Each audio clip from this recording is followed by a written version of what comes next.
Halo semua, selamat siang, selamat malam, dan selamat datang di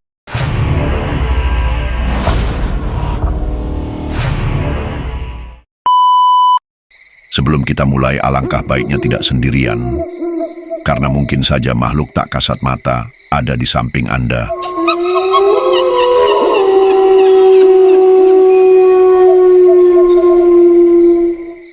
Namaku Adi. Aku mau cerita kejadian aneh yang sampai sekarang nggak bisa aku jelaskan. Ini kejadian udah bertahun-tahun lalu, tapi masih segar di ingatan.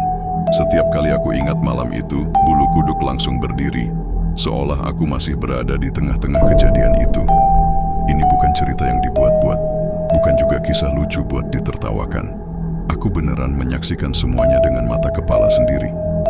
Waktu itu sahabatku, Raka, mau menikah. Kami udah kenal dari kecil, dari zaman SD sampai kuliah bareng, dan tetap akrab meskipun kerja di kota yang berbeda. Raka ini orangnya tenang, baik, agak pendiam, tapi kalau udah ngobrol soal masa depan, dia penuh semangat. Dia pacaran sama Wulan selama hampir 5 tahun. Gadisnya baik, ramah, dan cantik. Mereka pasangan yang bikin orang iri, cocok banget.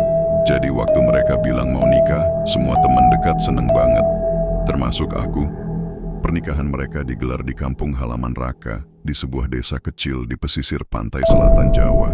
Aku nggak akan sebut nama desanya ya, biar nggak bikin kegaduhan. Tapi jujur, desa itu indah banget. Suasananya tenang, penduduknya ramah, dan yang paling menarik, letaknya cuma beberapa ratus meter dari bibir pantai. Bayangin, resepsi pernikahan diadakan di pendopo tradisional, terbuka, dengan suara ombak di kejauhan. Kesannya romantis banget kayak film-film, tapi siapa sangka justru keindahan itu jadi awal dari hal yang gak masuk akal. Aku datang ke desa itu 2 hari sebelum hari H, bareng beberapa teman kuliah. Kami ikut bantu-bantu persiapan. Raka dan keluarganya kelihatan bahagia banget. Semua terlihat lancar, gak ada yang aneh. Sampai akhirnya malam sebelum acara, ada salah satu tetua desa yang ngobrol sama kami. Orang tua itu bilang dengan suara pelan, "Kalian tahu, malam Jumat Kliwon itu bukan hari sembarangan, apalagi kalau dekat laut." Kami semua cuma saling pandang. Kami anak kota, nggak terlalu paham soal kepercayaan seperti itu.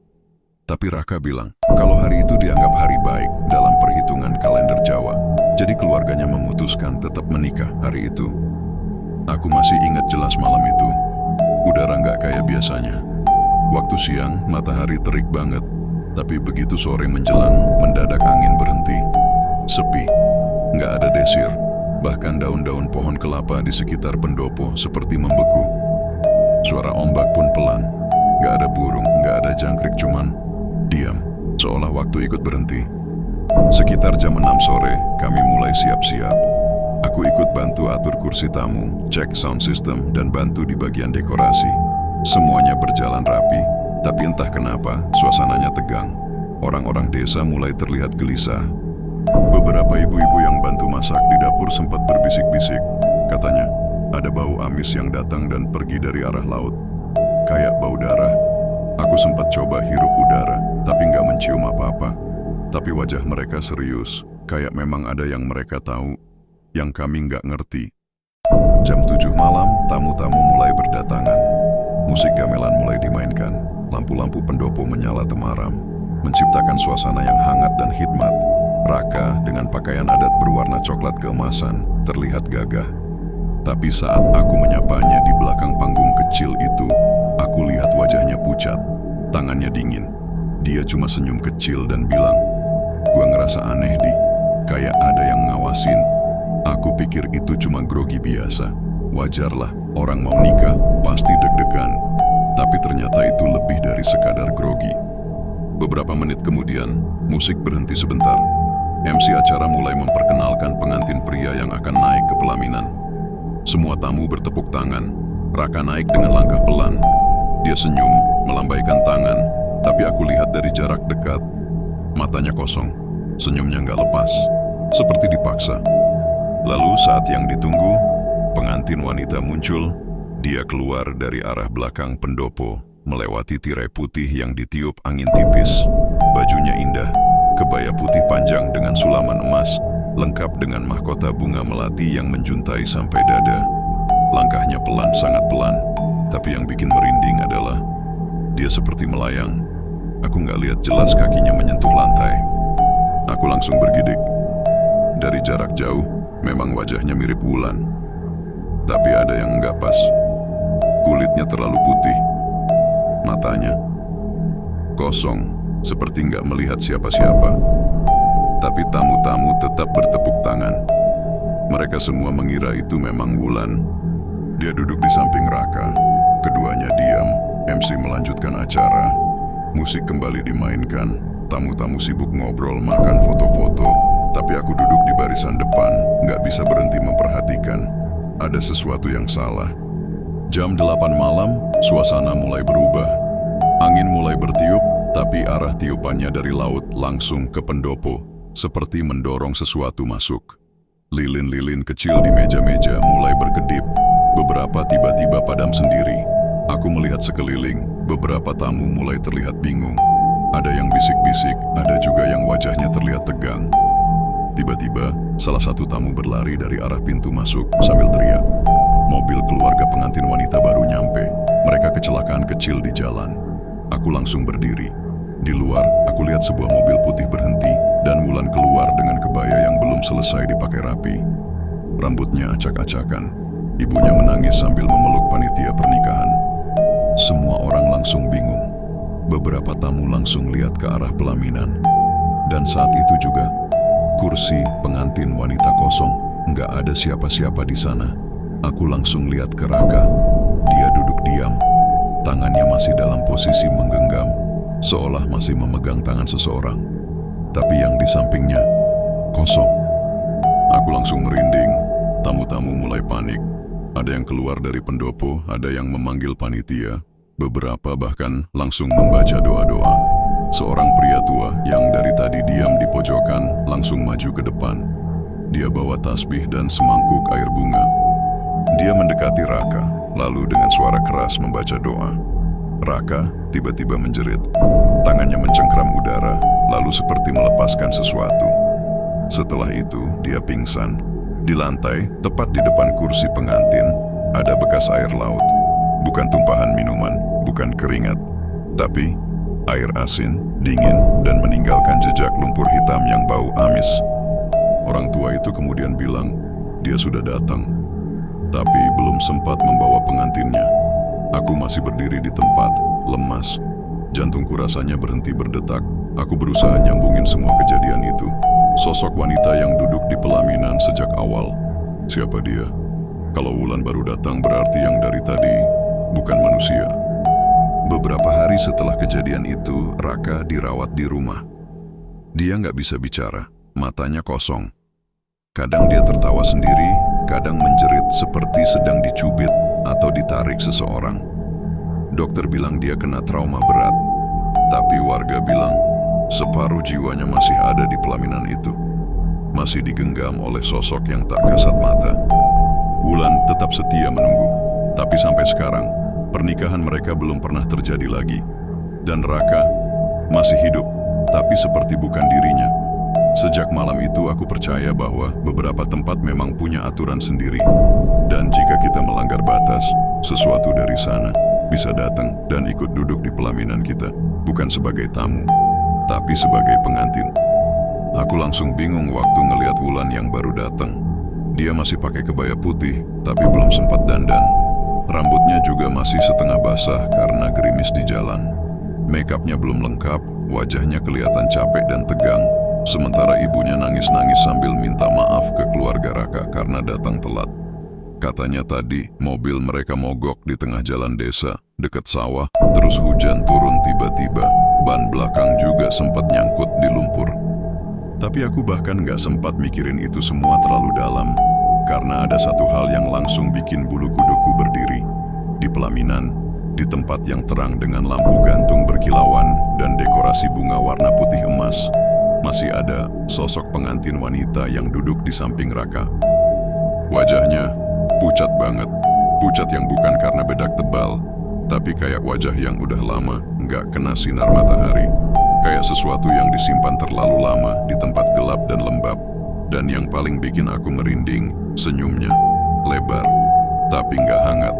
Nggak seperti senyum bahagia pengantin. Senyumnya dingin, kaku, dan matanya kosong. Hitam, kayak bolong. Sementara itu, Raka sendiri duduk kaku. Badannya tegap, tapi tangannya menggenggam erat tangan wanita di sampingnya. Matanya melotot lurus ke depan, tanpa kedip. Kayak orang kesurupan, nggak nanggepin siapapun, nggak senyum, nggak bicara. Semua mulai panik. Beberapa tamu yang berdiri lebih dekat ke panggung mulai berbisik-bisik. Ada yang mulai mundur pelan-pelan. Bahkan ada ibu-ibu yang langsung menarik anaknya menjauh sambil komat-kamit baca doa. Aku sempat dengar satu bapak tua di belakangku ngomong pelan, "Iki ora wulan, iki dudu manungsa. Ini bukan wulan, ini bukan manusia." Salah satu tante Raka yang paling tua, Bu Lilis, naik ke pelaminan dan berusaha mendekati Raka. Tapi begitu dia pegang pundaknya, Raka langsung menggeram pelan. Suaranya berat, bukan suara dia. Tangannya makin erat mencengkeram si wanita itu. Beberapa detik kemudian, lampu-lampu pendopo mulai meredup. Bukan kayak dimatikan biasa, tapi redupnya pelan-pelan. Kayak ditelan kegelapan, satu persatu padam. Terus, listrik padam total. Semua jadi gelap. Hening banget. Cuma suara gamelan dari kejauhan yang masih bunyi lirih. Entah dari mana datangnya. Padahal pemain gamelan udah berhenti main dari tadi. Tapi suaranya tetap ada, pelan, kayak ditiup angin dari arah laut. Suara ibu-ibu teriak, suara anak kecil nangis, kursi-kursi berjatuhan. Orang-orang mulai lari keluar pendopo. Aku masih di sana, masih berdiri di tempat yang sama karena kaki rasanya berat banget buat gerak. Kayak nempel di lantai. Aku lihat ke pelaminan, ke tempat Raka dan sosok wanita itu. Dan saat itulah, Bu Lilis kembali berusaha menarik tangan Raka. Tapi kali ini, dia nggak narik tangannya. Dia narik tangan wanita itu, yang masih menggenggam tangan Raka dengan erat. Dan waktu tangan wanita itu ditarik, tangan itu copot. Bukan kayak tangan manusia yang patah, tapi lebih kayak lumpur. Gumpalan hitam berlendir yang jatuh ke lantai dan langsung mengalir pelan. Kayak ada air laut yang menetes dari dalamnya. Bau amis langsung menyeruak ke seluruh pendopo. Bukan amis ikan, tapi amis busuk kayak bangkai laut. Orang-orang yang masih di dalam langsung pada histeris. Ada yang teriak, "Astagfirullah," sambil lari. Ada yang sujud, ada yang pingsan. Aku masih berdiri di situ, mulutku komat-kamit baca ayat kursi. Tanganku gemetar, tapi mataku nggak bisa berhenti melihat sosok wanita itu. Warga-warga tua yang paham soal beginian langsung ambil tindakan. Beberapa lari ke belakang, balik bawa air bunga, bunga 7 rupa, dan kendi kecil. Ada juga yang bawa kemenyan. Seorang kakek dengan baju koko putih dan sarung, yang belakangan aku tahu namanya Mbah Karto, tokoh adat tertua di kampung itu, naik ke pelaminan sambil mengumandangkan azan. Suaranya gemetar tapi tegas. Pas azan pertama dikumandangkan, tubuh wanita itu mulai bergetar. Bukan goyang pelan, tapi getar yang bikin seluruh tubuhnya kayak berubah. Bajunya yang tadinya putih bersih, mulai kelihatan basah, seperti habis dicelup ke laut. Rambutnya yang tadinya disanggul rapi, perlahan terurai, jatuh ke bahu dan menutupi sebagian wajahnya. Tapi yang paling jelas berubah adalah wajahnya. Wajah itu mulai retak. Kayak topeng tanah liat yang pecah pelan-pelan. Dari sela-sela retakan itu, keluar cairan hitam, kental dan berlendir, menetes ke lantai panggung. Aku melihat Raka menggigil. Dia tiba-tiba terbatuk keras, lalu muntah. Muntahnya bukan makanan, tapi pasir. Ya, pasir pantai basah. Tangannya melepas genggaman dari si wanita itu, lalu dia jatuh ke lantai, pingsan. Sosok wanita itu berdiri pelan, tanpa suara. Melangkah mundur, tapi nggak pakai kaki. Dia melayang sekitar 10 cm di atas lantai. Baju pengantinnya yang menjuntai seolah terseret, tapi nggak menyentuh tanah. Setiap dia bergerak, lantai di bawahnya basah, seperti baru dilalui ombak. Dia menatap semua orang satu persatu. Tatapan matanya kosong, hitam, dan dalam. Wajahnya retak semakin banyak. Beberapa bagian jatuh, dan terlihat sesuatu seperti kulit berlumut di baliknya. Tapi anehnya, senyumnya tetap nggak berubah. senyum lebar yang ngeri banget buat dilihat. Dia terus melayang ke arah pintu belakang pendopo. Di luar sana gelap, tapi angin mulai berhembus dari arah laut. Angin dingin yang bikin lentera-lentera gantung bergoyang. Suara gemerincing kecil terdengar pelan. Mbah Karto menyiramkan air bunga ke lantai bekas jejak sosok itu.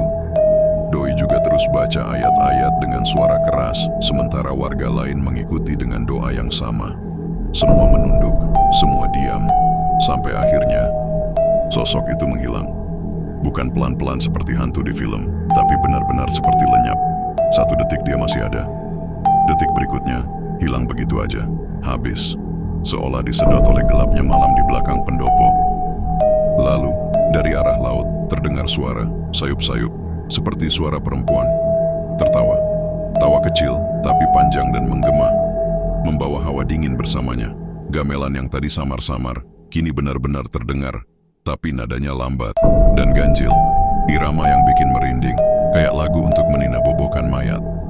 Aku langsung lari menghampiri Raka. Dia masih pingsan, tapi mulai sadar. Matanya sayu, dan begitu dia buka mulut, yang pertama keluar cuma satu kata pelan. Iya, aku mau nikah. Wulan sendiri masih syok. Dia dipeluk ibunya sambil terus menangis. Gak ngerti apa yang sebenarnya terjadi, tapi yang jelas dia tahu itu bukan dia yang duduk di pelaminan. Dan semua orang juga tahu itu. Malam itu jadi malam tergelap dalam hidupku. Semua tamu pulang lebih cepat. Pendopo dikunci dan diberi sesajen di 4 penjuru. Ada dupa yang dibakar sampai pagi. Raka dibawa ke rumah, dijaga sama Mbah Karto dan beberapa tokoh adat lainnya. Mereka bilang, jiwanya belum sepenuhnya kembali. Separuhnya masih diambang, kata mereka. Dan malam itu, hujan turun deras, tapi hanya di sekitar pendopo dan jalan ke arah laut. Di rumah-rumah warga lainnya tetap kering. Aku tidur di rumah kepala dusun malam itu, karena nggak mungkin balik ke kota tengah malam. Dan waktu aku coba tidur, telingaku masih bisa dengar suara gamelan dari kejauhan. Nadanya pelan, tapi jelas. Dan aku yakin, malam itu, ada yang sedang merayakan pernikahan juga, tapi bukan manusia. Sekian dulu cerita kali ini, saksikan cerita selanjutnya. Dan terima kasih atas waktunya, salam horor Indonesia.